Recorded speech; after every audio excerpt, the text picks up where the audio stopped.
Olá, estudantes! Sejam todos bem-vindos ao Universo da Química. Eu sou a professora Darlinda Monteiro e agora vamos conhecer o objeto de conhecimento da aula de hoje. O objeto de conhecimento: introdução ao estudo da química, a química na sociedade, a evolução histórica da ciência, detalhamento, conceitos químicos, histórico da química e importância química. Agora, vamos à nossa aula.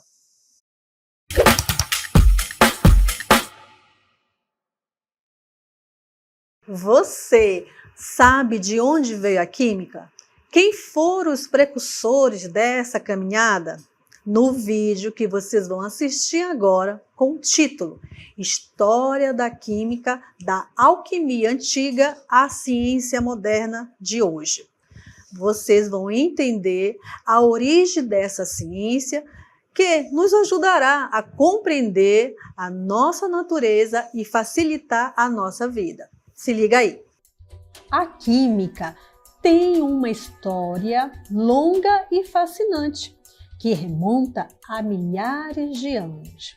As raízes da química remontam a civilizações antigas, onde as pessoas começaram a experimentar a mistura de diferentes substâncias para criar novos materiais.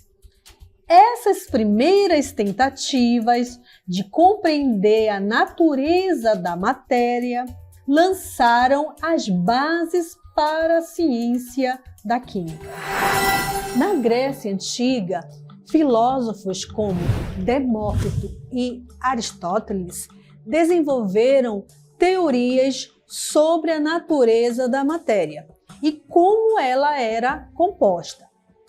Eles acreditavam que toda matéria era composta de minúsculas partículas chamadas átomos, que não podiam ser criadas ou destruídas.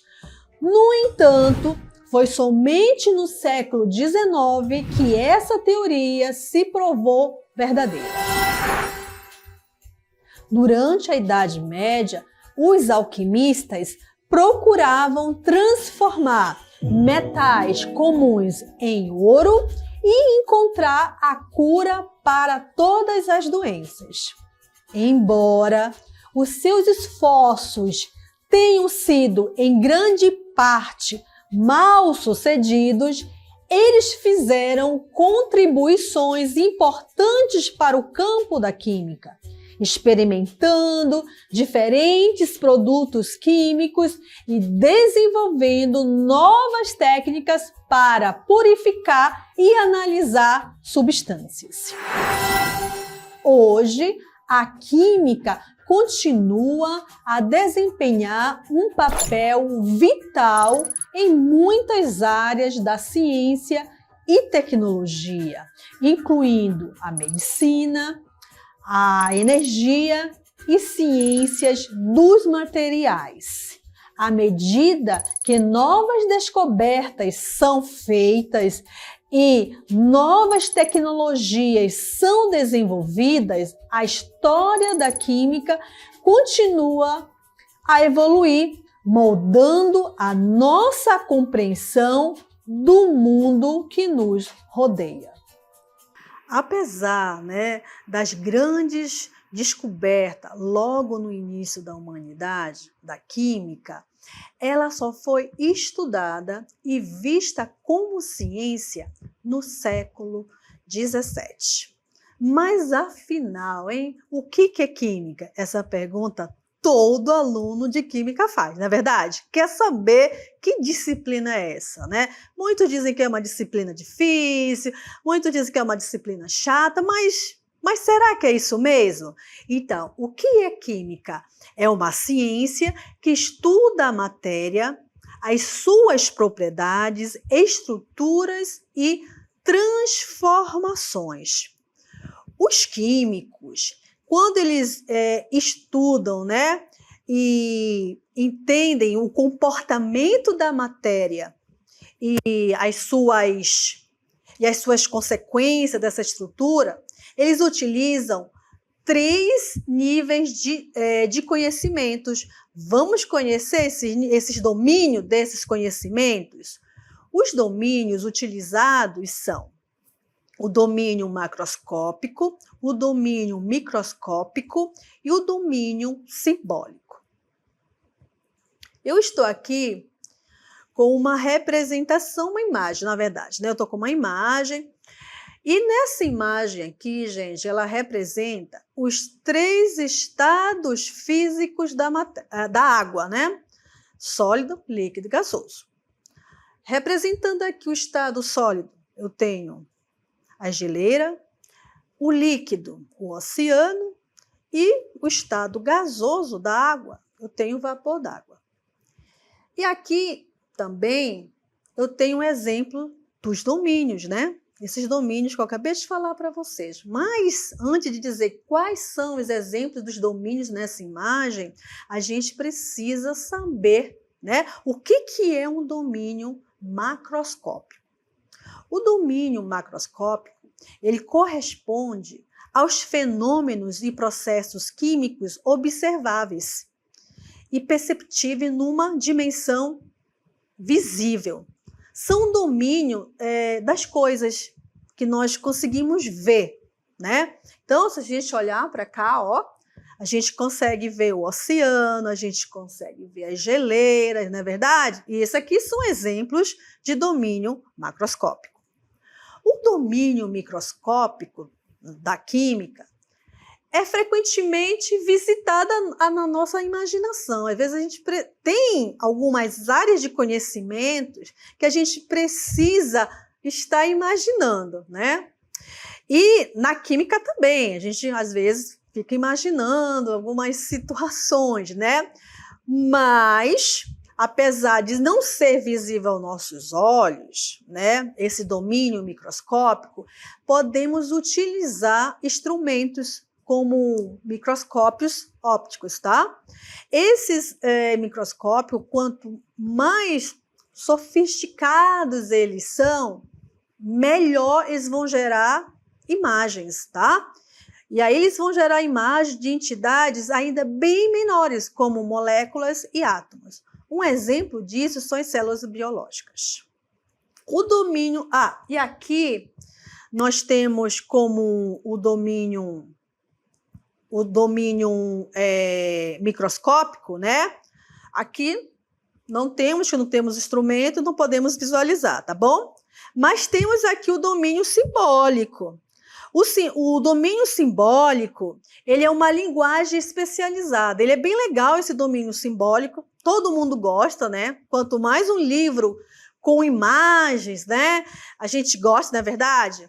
E esse domínio simbólico, ele representa os componentes dos domínios macroscópico e microscópico, como símbolos químicos que são usados na tabela periódica, fórmulas químicas, equações químicas, também inclui gráficos, desenhos e cálculos. E aqui nós temos um exemplo de domínio simbólico, que são essas bolinhas verdes aqui, que elas representam a agitação das moléculas, aqui no caso, das moléculas do ar atmosférico, dos gases, tá bom?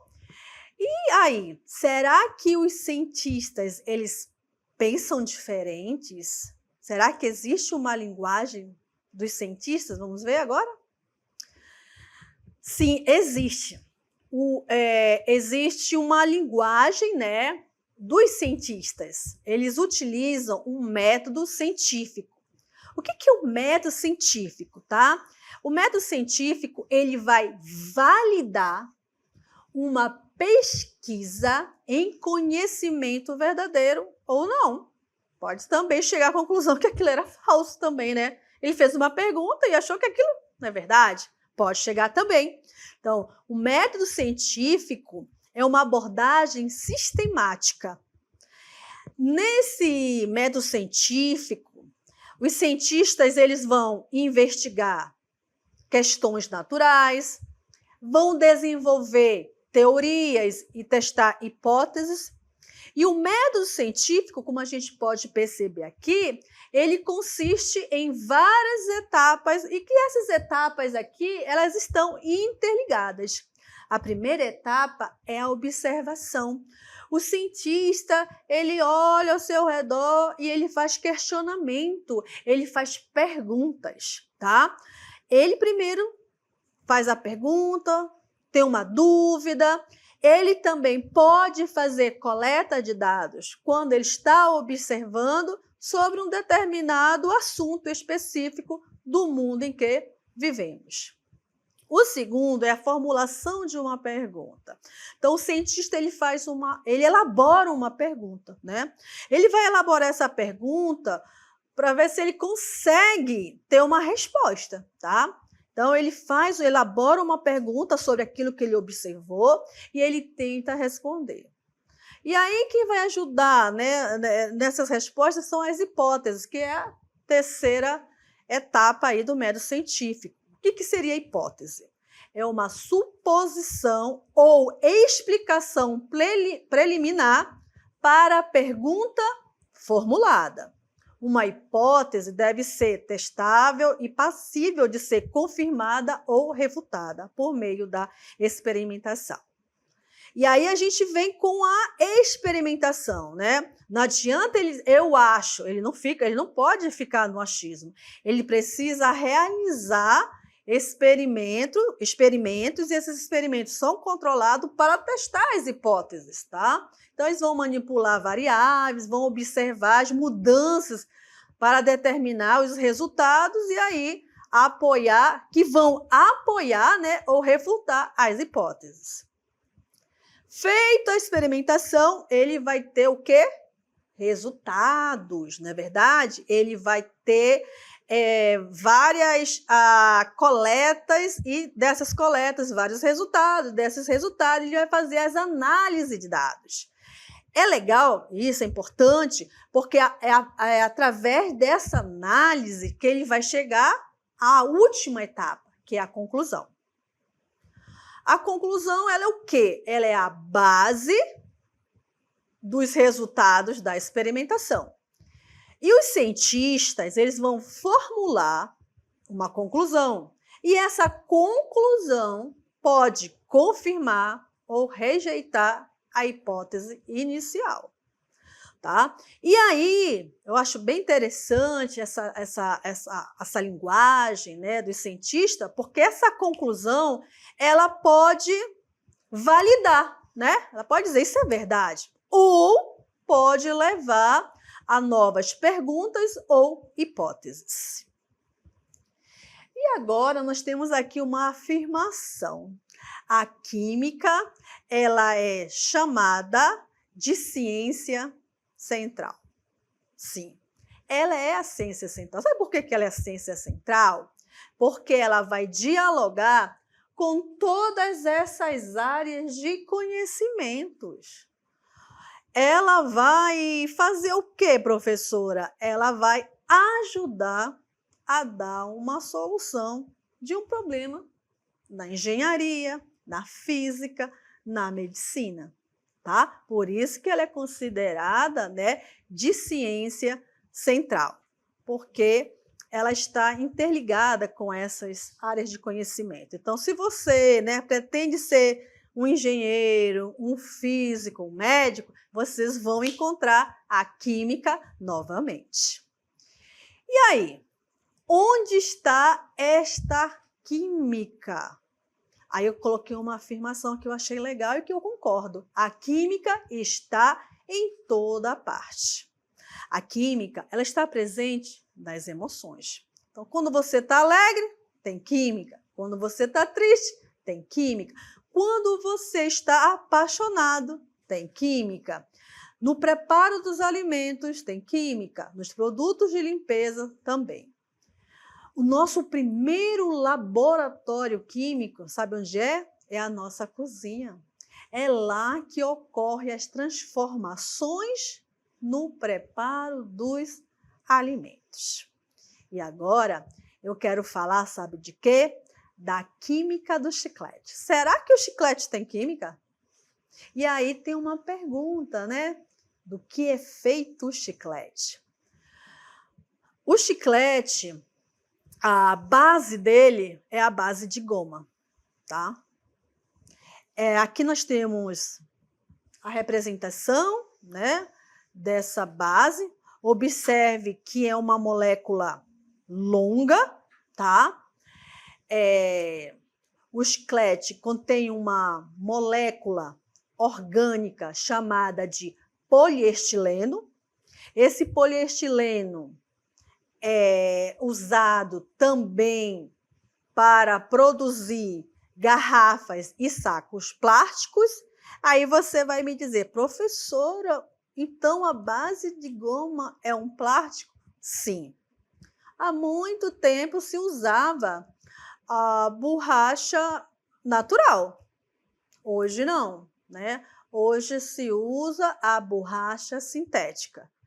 A borracha, quando eu falo sintético, são produtos que são produzidos no laboratório através de uma síntese orgânica. Essa base de goma, cada empresa que trabalha com balas, né? No caso aqui, a química do chiclete, eles têm um segredo, tá? Na sua receita. Mas nós temos aqui, ó, além da base de goma, nós temos esses 3 componentes aqui presentes. Observem. Que é a resina, que é a parte principal que você mastiga. Temos a cera. A cera ela é adicionada no chiclete para suavizar a gengiva, para não machucar.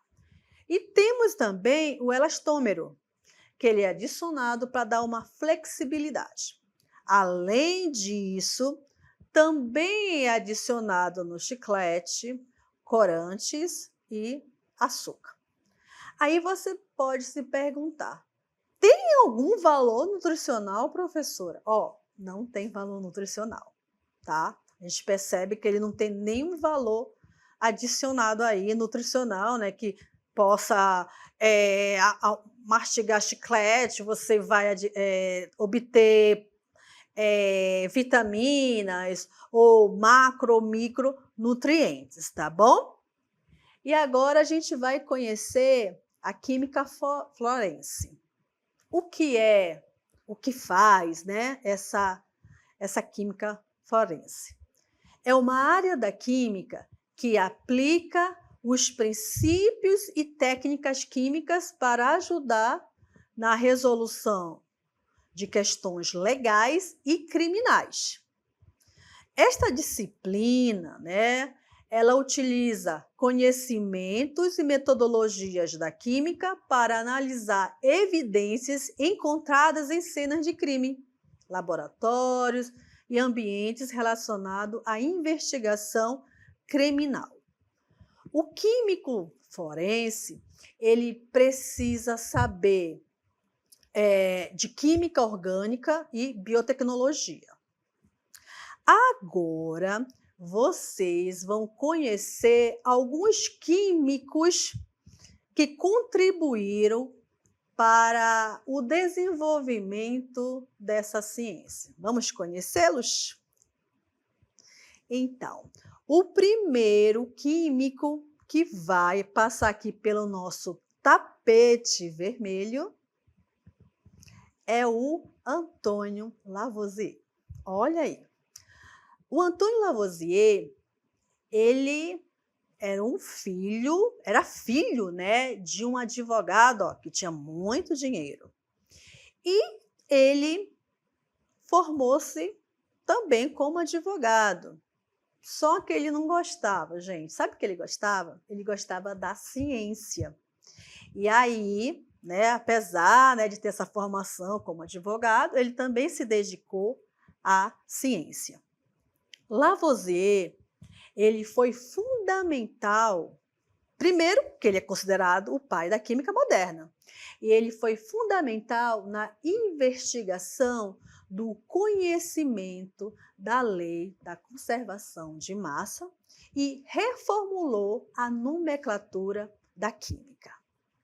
Um outro cientista é esse daqui, olha, o Mendeleev.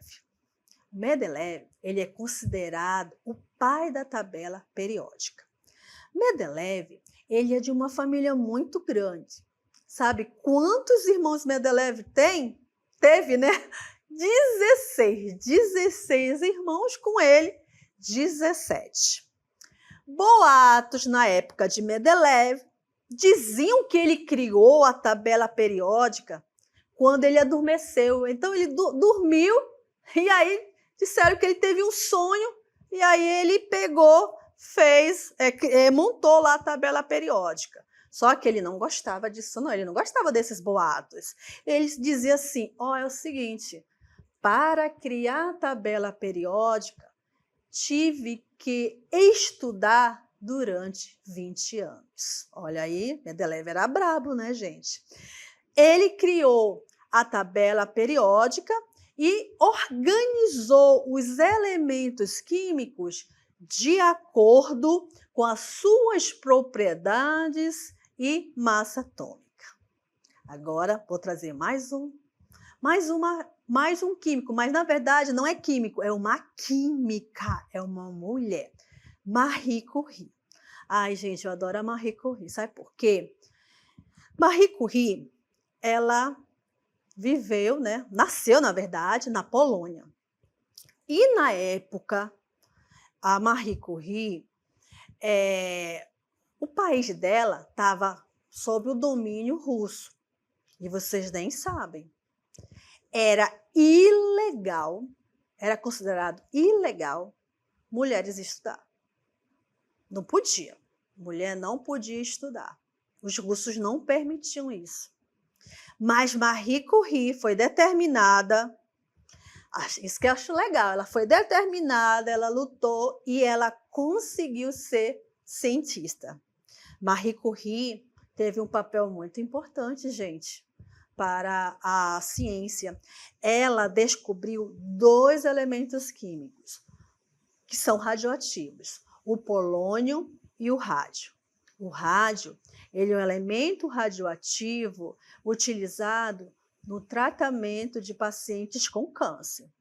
Uma coisa interessante, viu, que ainda existe o caderno de anotações da Marie Curie. Só que é o seguinte, fica dentro de uma caixa de chumbo, uma caixinha de chumbo. Sabe por quê? Porque nessas anotações ainda existem a radioatividade. Então, quando, né, um cientista quer, por exemplo, pegar, né, esse material para estudar, ele precisa assinar um termo de responsabilidade. Vocês sabiam? Porque se ele não assinar esse termo, ele não tem acesso a esse material. Outra coisa muito legal da Marie Curie, gente, é que ela recebeu 2 prêmios Nobel. A primeira mulher a receber 2 prêmios Nobel. E sabe, em áreas diferentes. Marie Curie, ela gostava tanto de química, e vocês nem sabem, ela gostava de física também. Acho que Marie Curie nasceu para as ciências exatas, né? E ganhou por causa dos seus trabalhos, principalmente pioneiros relacionados à radioatividade. E agora, a gente vai para um quadro. Esse quadro, ele é chamado Café com Ciência. Ele foi criado para a química dialogar com as outras áreas de conhecimentos e também traz curiosidades da química. E o nosso primeiro convidado no Café com Ciência é o professor Luiz. Ele é filósofo. E aí a química foi conversar com ele para saber se os filósofos eles eram curiosos, se já se falavam, né, dessa ciência, o que eles pensavam, tá bom? Vamos assistir, tá muito legal esse vídeo. Olá, hoje no nosso Café com Ciência temos o prazer de estar aqui com o professor Luiz Cláudio. Professor Luiz Cláudio, ele é professor de filosofia aqui do Centro de Mídia. Tudo bem, professor Luiz? Tudo bem, professora Darlinda? Estamos aqui para colaborar aí com a ciência. Ai, que legal. E hoje a química, ela vai dialogar com a filosofia. Vocês sabiam, né, professor? Pode conversarem as duas disciplinas? Pode conversar aí bem, tem um diálogo muito bom a filosofia com a química e a ciência. Legal. Professor, hoje nós fizemos uma introdução ao estudo da química, né? E aí eu tenho uma curiosidade, eu acho que os alunos também têm essa curiosidade. Os filósofos já pensavam em ciência? Já observavam? Eles eram curiosos? Na verdade, a filosofia ela vai surgir justamente com essa curiosidade, né, que nós chamamos do espanto. Né? Então, os primeiros filósofos, que nós chamamos de pré-socráticos, eles, até então, nós tínhamos uma explicação mítica da realidade, e eles começaram, então, a olhar para os fenômenos da realidade, o trovão, as plantações, as coisas que estavam surgindo, e eles começaram a se perguntar de onde que está vindo tudo isso. Né? Como surgiu a pedra, de onde vem um trovão, de onde vem um raio, de onde nascem as plantas, por que elas morrem? Essas perguntas foram fundamentais para desenvolver um pensamento científico. Mas até então foi para marcar uma passagem de um período mítico, onde a explicação era baseada na ideia dos deuses, para uma explicação racional, né, que é uma explicação que é mais próxima da ciência. Ai, que legal. Olha aí, gente, tá vendo o diálogo da química com a filosofia, né? Então, o que a gente quer é que você também aí seja curioso, porque antes, né, as pessoas eram curiosas. Nós já nascemos curiosos, não é? A gente nasce e a gente fica o porquê das coisas, não é isso, professor? Os primeiros filósofos, essa curiosidade levaram eles a perguntar, por exemplo, qual é a origem das coisas, que chamava de arqué. Aí um disse que era a água, tudo veio da água. Outro disse que veio do ar, ou do ser, ou de alguma realidade, né, algum elemento da natureza. E a partir desse pensamento, olhando para um elemento da natureza, eles começaram a pensar na origem do universo, na origem do ser humano, na origem de tudo que existe, né, na natureza. Bacana. Professor, agora eu quero lhe convidar para a gente brindar a ciência. Vamos Viva lá? a ciência. Com o nosso café. Viva a ciência. Viva a ciência. Olha que legal, né, gente? O cientista, ele nasce. Alguns, né? Eu acho que a gente já viu aqui alguns químicos importantes que contribuíram para o desenvolvimento da química, né? Eles gostavam realmente dessa ciência, né? Dessas ciências exatas, de ser pesquisador, de observar. Mas eu acho que todo mundo nasce cientista, né? Aí vai se gosta ou não, porque a gente já nasce curioso, né? A gente já quer saber o porquê das coisas. E o que é interessante aí que a gente vê no vídeo, né? Que o primeiro passo é ser curioso. O segundo passo é perceber, né, que tem um pensamento científico para que validar, né, algo é super legal, né? Isso aconteceu aí na pandemia, né? A vacina, surge a vacina, e a gente sabe que a vacina é um complemento de vários cientistas, por isso que ela chegou rápido e salvou muitas vidas, né? Então, gente, eu espero que vocês tenham gostado da aula de hoje e viva a ciência!